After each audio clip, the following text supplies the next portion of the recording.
Worksheet number 6। देखिए competency में क्या लिखा है, reads and identifies images appropriately.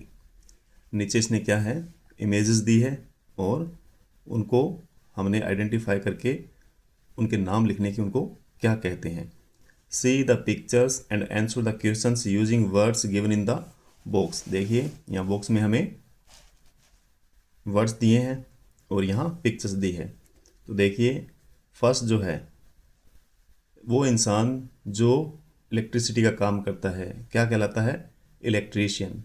Second देखिए ये है प्लम्बर, PLUMBER प्लम्बर। नेक्स्ट है सोल्जर। फिर है जो हजामत का काम करता है, जो हमारे बाल बनाता है, उसे क्या कहते हैं, बार्बर, BARBER बार्बर। नेक्स्ट है वो इंसान जो लकड़ी से फर्नीचर बनाता है, उसे क्या कहते हैं, कारपेंटर। नेक्स्ट है वो इंसान जो जूतों का काम करता है, सिलाई करता है, पॉलिश करता है, क्या कहलाता है, कोबलर। नेक्स्ट है वो इंसान जो बैंक में काम करता है, क्या कहलाता है, बैंकर। फिर है वो इंसान जो बगीचों में काम करता है, पौधों को लगाता है, उनकी देखभाल करता है, क्या कहलाता है, गार्डनर। सेकंड है हमारा, इसमें देखिए आगे, उन्हीं ऊपर वाले पिक्चर्स पे आधारित ही प्रश्न है। Who is working on the pole. तो पोल पे कौन काम कर रहा था, हमारा इलेक्ट्रीशियन। तो देखिए an electrician is working on the pole. फिर है who is repairing the tap in the bathroom. Bathroom में नल को कौन सही कर रहा था, a plumber is repairing the tap in the bathroom. Next देखिए who is guarding the nation. देश की रक्षा कौन करता है, तो soldier is guarding the nation. Next है who is cutting the hair. बाल कौन काट रहा है, ए barber is cutting the hair. Next देखिए who is taking the money at the bank. Bank में लेन देन का काम कौन करता है, a banker is taking the money at the bank. तो ये थी हमारी वर्कशीट नंबर 6 जी। वर्कशीट नंबर 7 देखिए, write simple sentences based on a picture. हमें यहाँ पर एक पिक्चर दी गई है जो किस से संबंधित है, देखिए स्वच्छ भारत अभियान से संबंधित है। तो इस पे क्या करना है, right 5 to 10 sentences on the given picture with the help of the given words. हमें हमारी सुविधा के लिए यहाँ पर कुछ वर्ड्स दिए हैं जिनकी हेल्प से हम क्या कर सकते हैं, यहाँ सेंटेंसेस बना सकते हैं। और इस पिक्चर को भी आप गौर से देखिए, फिर देखते हैं इसके सेंटेंसेस। तो देखिए पहले वर्ड्स में क्या है, dustbin, Swachh Bharat Abhiyan, worker, garbage, tree, road, buildings, van, duty, cleanness, hygiene, recycle, segregation. ठीक है, तो स्टार्ट करते हैं इनके सेंटेंसेस। तो फर्स्ट देखिए, अ garbage truck is on the road. तो जो हमारा गार्बेज उठाने वाला जो ट्रक है वो कहाँ है, रोड पर है। The worker is collecting garbage. Worker जो है वो क्या कर रहा है, गार्बेज को उठा रहा है, इकट्ठा कर रहा है। थर्ड देखिए, the driver is driving the van. Driver क्या कर रहा है, वैन को ड्राइव कर रहा है, चला रहा है। There are many dustbins near the road. यहाँ रोड पर क्या पड़े हैं, काफ़ी डस्टबिन्स पड़े हैं, ये इस साइड में, इस साइड में। फिर है the workers are doing their duty. जो वर्कर्स हैं वो क्या कर रहे हैं, अपनी ड्यूटी कर रहे हैं। This is a part of the स्वच्छ भारत अभियान। ये जो काम ये कर रहे हैं ये किसका हिस्सा है, ये किसका भाग है, जो हमारा मिशन चल रहा है स्वच्छ भारत अभियान, उसका एक हिस्सा है, उसका एक पार्ट है। Cleanliness is important for good health. सफाई जो है वो हमारे स्वास्थ्य के लिए, हमारे अच्छे स्वास्थ्य के लिए बहुत महत्वपूर्ण है, बहुत ज़रूरी है। We should keep our surroundings clean. इसलिए हमें हमारा जो परिवेश है, हमारी चारों तरफ की जो वस्तुएं हैं, जो हमारे स्थान हैं, जो भी चीज़ें हैं, है ना, उन सबको हमने क्या रखना चाहिए, क्लीन रखना चाहिए, साफ रखना चाहिए। तो ये थी हमारी वर्कशीट नंबर 7 जी नेक्स्ट देखिए वर्कशीट नंबर 8 कॉम्पिटेंसी में है reads text with comprehension response to questions based on dialogue.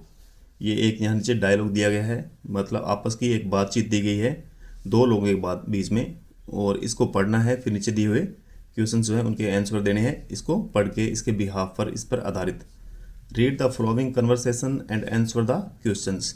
नीचे जो बातचीत दी गई है उसको पढ़िए और उसके आधार पर ही उनके प्रश्नों के उत्तर दीजिए।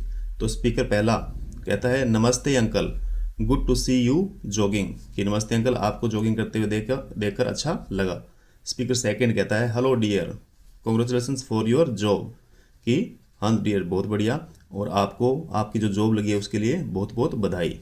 स्पीकर फर्स्ट कहता है thank you uncle, I worked very hard for it, कि धन्यवाद अंकल, और इस जॉब के लिए मैंने क्या किया था, बहुत हार्ड वर्क किया था, बहुत कड़ी मेहनत की थी। स्पीकर टू जो कौन है, अंकल है, वो कहता है so when are you going to Pune then.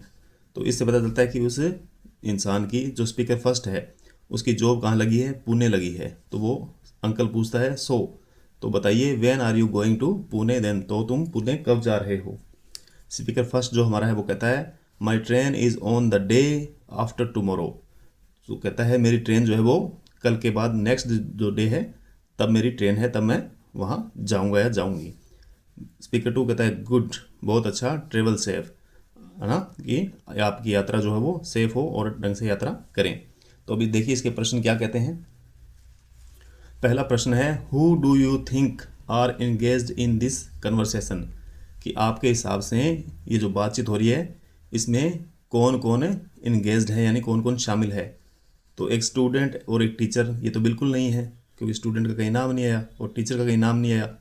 एक शॉपकीपर एंड बायर, ऐसा भी नहीं है इसमें कि कहीं शॉपकीपर हो, कुछ लेने देने की बात हो रही हो, खरीदने की। A young girl and A her neighbour, ये हो सकता है। फिर है a young girl and A friend, लेकिन फ्रेंड नहीं है, वो कौन है, अंकल, और अंकल क्या है, उसका नेबर है जो पार्क में घूमने आया है। तो इसमें हमारा सी जो ऑप्शन है वो बिल्कुल करेक्ट होगा। सेकंड देखिए where do you think are having this conversation, कि आपने जो ऊपर अभी पैसेज पढ़ा है उसके हिसाब से आपको क्या लगता है कि कन्वर्सेशन किस जगह पर हो रही है, उस प्लेस का नाम बताना है। एट ए रेलवे स्टेशन, स्टेशन की बात है नहीं, क्यों, जॉगिंग जो कर रहा है वो कहाँ होता है, किसी ग्राउंड में या किसी पार्क में, है ना। फिर eight a park, eight A shopping mall, shopping mall में कोई जॉगिंग नहीं करता। एट ए सिनेमा हॉल, यहाँ भी कोई जॉगिंग नहीं करता। तो इसका करेक्ट ऑप्शन होगा एट ए पार्क। फिर देखिए थर्ड नंबर पे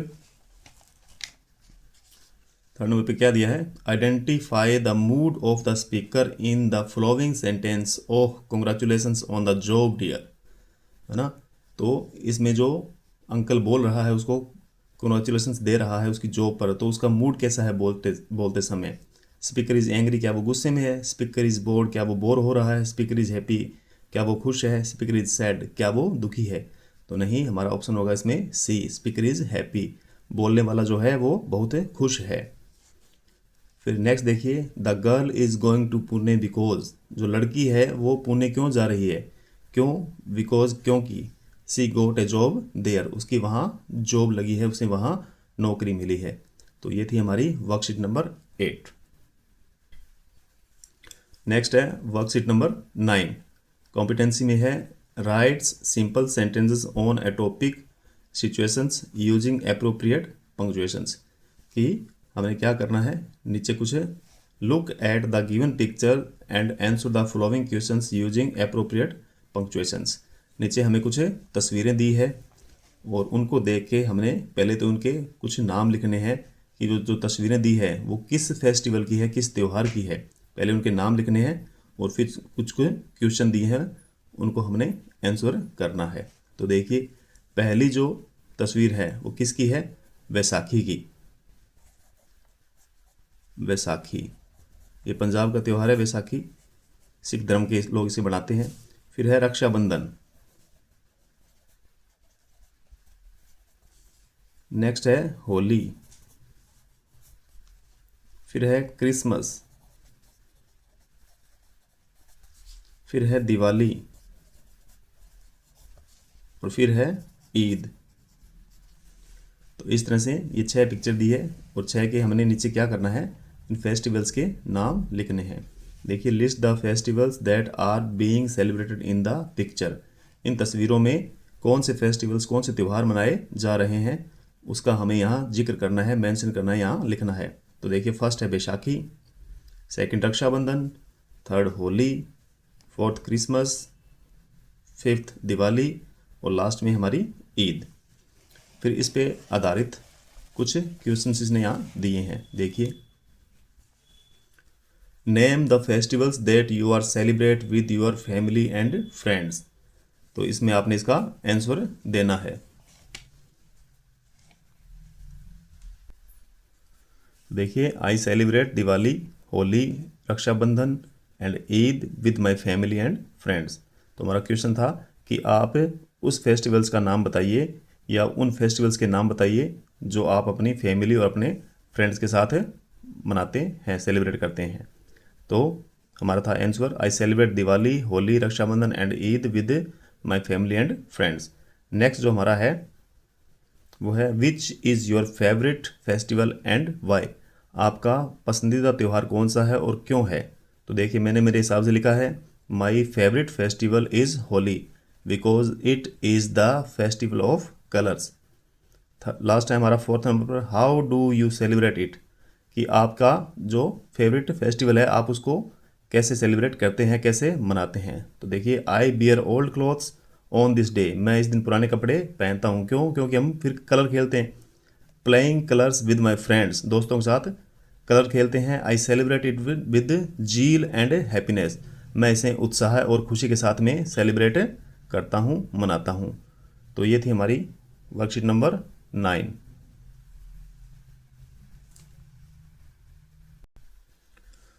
नेक्स्ट जो हमारी है वो worksheet number 10, identifies preposition appropriately. हमें क्या है यहाँ प्रेपोजिशन दी है आफ्टर, बिफोर और बिटवीन। 3 तरह की प्रेपोजिशन दी है और नीचे हमें कुछ सेंटेंसेस दिए हैं जो ब्लैंक है और हमें उन्हें क्या करना है, इन तीनों प्रेपोजिशन का प्रयोग करते हुए उन्हें फिल करना है। तो देखिए इसमें क्या इंस्ट्रक्शन दिए हैं, see the picture and fill preposition. तो बच्चों ये प्री पोजिशन नहीं होता है, पोजिशन भी नहीं होता है, प्री भी नहीं होता है, इसे बोलते हैं प्रेपोजिशन। तो स्टार्ट करते हैं। पहला A B C D E F, ये सीक्वेंस दिया है अल्फ़ाबेट दिए हैं, लेटर्स। सी गोज, फिर ब्लैंक डी इन अल्फ़ाबेट, कि सी जो है वो डी से पहले आता है कहाँ, अल्फ़ाबेट में। तो इसमें आ जाएगा बिफोर, बिफोर का मतलब होता है पहले। आफ्टर का मतलब बाद में या अगला। बिटवीन का मतलब बीच में, बीच में।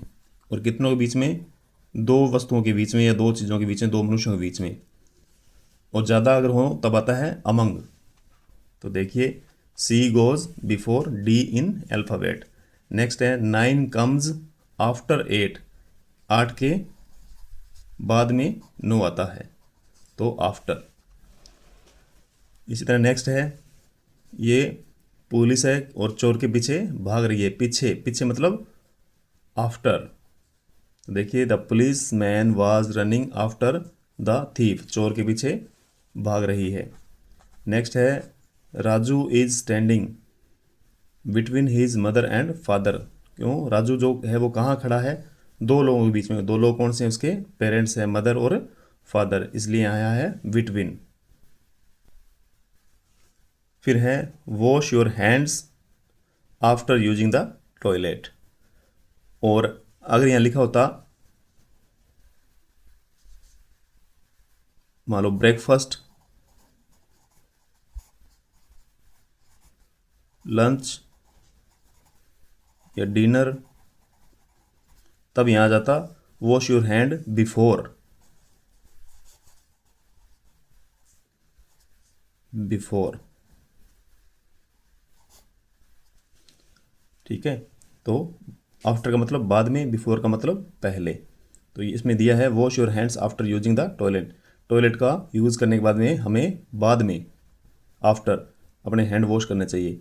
अगर यहाँ ब्रेकफास्ट, लंच, डिनर दिया होता तो हम लिखते बिफोर, क्योंकि ब्रेकफास्ट से, लंच से, डिनर से पहले हमें अपने जो हैंड है वो वॉश करने चाहिए। जो लास्ट हमारा है 5 इज बिटवीन 4 एंड 6। देखिए 5 जो है उसका प्लेस कहाँ है, 4 और 6 के बीच में, तो बीच के लिए बिटवीन, और कितनों के बीच में, 2 के बीच में। अगर ज़्यादा होता यूँ होता 1 2 3 4 5 6, मैं बोलता 4 इज, है ना, यहाँ आता 1 2 3 और 4 5 6, तब यहाँ आ जाता अमंग। अमंग का मतलब भी होता है बीच में, लेकिन 2 से अधिक के बीच में, 2 से अधिक के बीच में। तो ये हमारी वर्कशीट नंबर 10 यही कंप्लीट होती है।